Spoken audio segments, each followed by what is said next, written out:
गुरु जी की प्यारी संगत जी, जय गुरु जी। शुक्राना गुरु जी। सारी संगत मिलकर बोलो जय गुरु जी।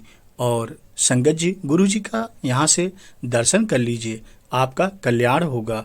और गणेश भगवान जी का दर्शन कर लीजिए, आपका कल्याण होगा। संगत जी, गुरु जी के चरणों में कोटि कोटि नमन और वंदना कीजिए। गुरु जी का लख लख शुक्राना कीजिए। गुरु जी महाशिव हैं, भोलेनाथ हैं। जय गुरु जी, शुक्राना गुरु जी। संगत जी, हमारे मन में तरह तरह के सवाल चलते हैं कि गुरु जी हमारा कब कल्याण करेंगे, हमारे घर का कल्याण कब होगा। हमारे दिमाग में अनेक चिंताएं चलती रहती हैं, घर की चिंता, जॉब की चिंता, अनेकों ऐसी समस्याएं जो घर में रहती है, सर दर्द बना रहता है। और हम लोग बार बार यही सोचते हैं कि हे भगवान, कब हमारे घर में खुशहाली आएगी। संगत जी, सत्संग का बहुत महत्व है और अपने कर्म का भी बहुत महत्व है। गुरु जी ने जैसा अपनी संगत को समझाया है कि सत्संग सुनो और सेवा सिमरन करो। चलिए यहाँ से जानते हैं कि कर्म का क्या लाभ है और सत्संग का क्या लाभ है। मैं जुगनू प्रसाद, जय गुरु जी। संगत जी, आपसे निवेदन है इस सत्संग को पूरा सुने। जय गुरु जी। एक सेठ जी किसी के कहने पर सत्संग गए। सत्संग गेट पर सेवादार ने कहा आइए। हाल के अंदर सेवादार ने कहा बैठिए। सत्संग समाप्त हुआ तो सेवादार ने कहा जाइए। रास्ते में उनके मैनेजर ने पूछा कि सत्संग से आनंद आया तो बोले कि कैसा आनंद। मैंने तो सिर्फ 3 शब्द सुने, आइए, बैठिए, जाइए, क्योंकि वहां मैं सो गया था। पहली बार सत्संग जाने का असर ये हुआ कि 3 शब्द रात में सोते समय भी मुंह से निकले। एक चोर उनके कमरे में चोरी करने घुसा। संगत जी, सेठ जी बोले आइए। चोर तुरंत डर गया। फिर सेठ जी बोले बैठ जाइए। चोर फिर डर गया। उसके बाद चोर डर के मारा बैठ तो गया। फिर सेठ बोले जाइए। अब संगत जी, चोर तो जान बचाकर बहुत तेजी से भाग गया। सुबह चोर माफी भी मांगने आया तो सेठ ने कहा कि हमें तो कुछ पता ही नहीं है। ये 3 शब्द सत्संग में सुने जो सोते समय मुंह से निकले, जिसके कारण मेरा सारा सामान बच गया।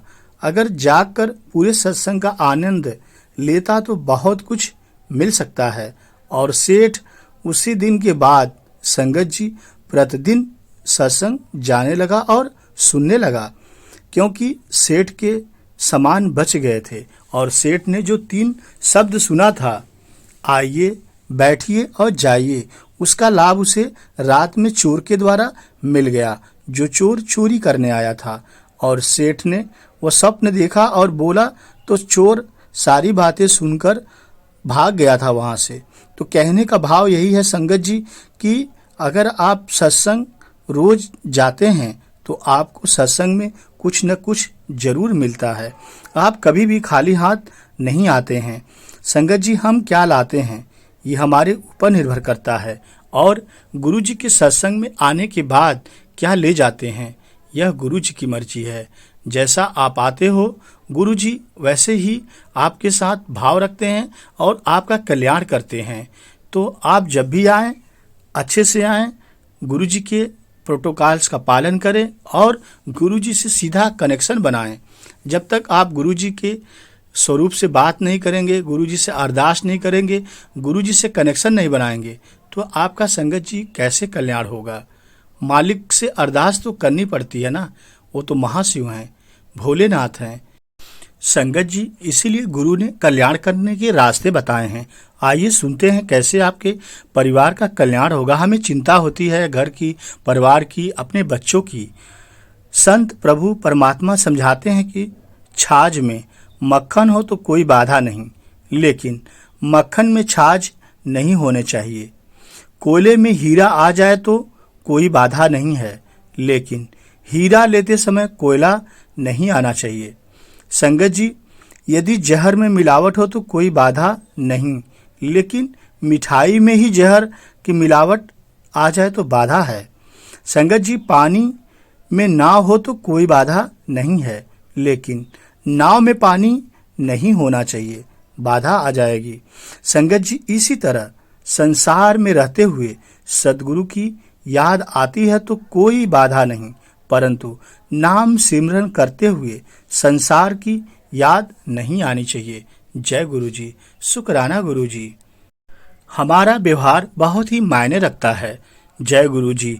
संत के पास एक व्यक्ति आया और बोला, गुरुदेव, आप प्रवचन करते समय कहते हैं कि कटु से कटु वचन बोलने वाले के अंदर भी नरम हृदय हो सकता है।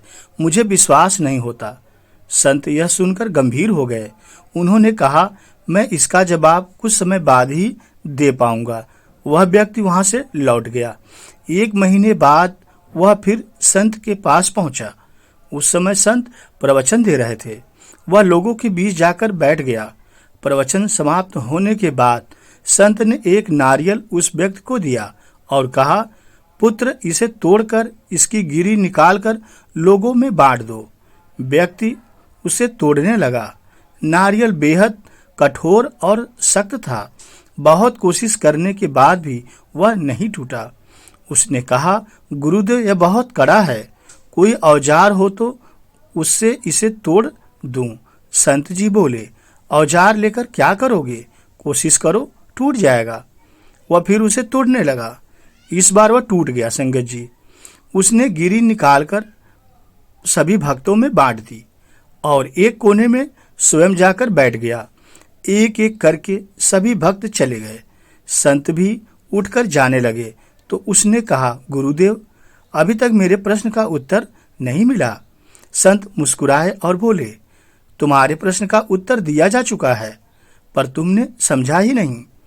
व्यक्ति ने आश्चर्य से कहा, मैं समझ नहीं पाया संत जी।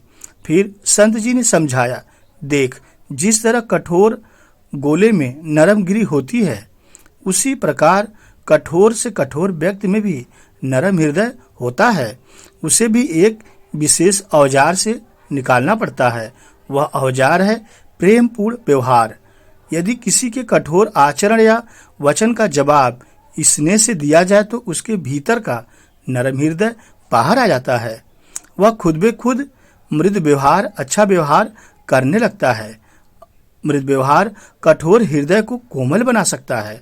इसलिए तुम जब भी किसी के साथ व्यवहार करो तो एक बार सोच समझ के व्यवहार करो। जैसा व्यवहार करोगे तुमको उसका फल जरूर मिलेगा। तो अपने तुम अच्छे कर्म करते रहो, बाकी अपने गुरुजी पे छोड़ दो। गुरुजी तो भोलेनाथ हैं, त्रिकालदर्शी हैं, वे सब जानते हैं। तुम्हारा कर्म प्रधान है, इसलिए तुम अपने कर्म को नित्य प्रतिदिन करते रहो, बाकी फल भगवान के हाथ में छोड़ दो। जय गुरु जी। संगत जी, आगे गुरु जी सफलता के रहस्य भी बताते हैं। कीचड़ में पैर फंस जाए तो नल के पास जाना चाहिए, मगर नल को देखकर कीचड़ में नहीं जाना चाहिए।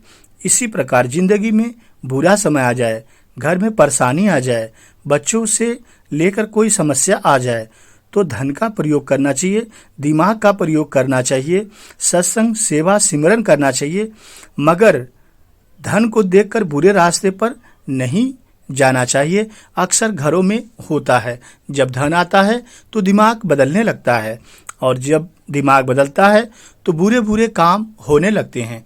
इससे हमें बचना चाहिए। सुबह उठते ही उस परमात्मा का शुक्रिया करो, दोनों हाथ जोड़कर उस मालिक को याद करो, तू सबसे बड़ी ताकत है, मैं तुमको याद करता हूँ। ओम नमः शिवाय। शिव जी सदा सहाय। ओम नमः शिवाय। गुरु जी सदा सहाय। हे जीवन देने वाले प्रभु, एक नई सुबह देने के लिए लख लख शुक्राना करते हैं। मेरा दिन शुभ हो, मंगलमय हो, मेरे अंग संग रहना गुरु जी। मैं अपने आप को गुरु जी आपके हवाले करता हूँ। सदैव अपना हाथ सबके ऊपर बनाए रखना। जय गुरु जी। Love you Guru ji.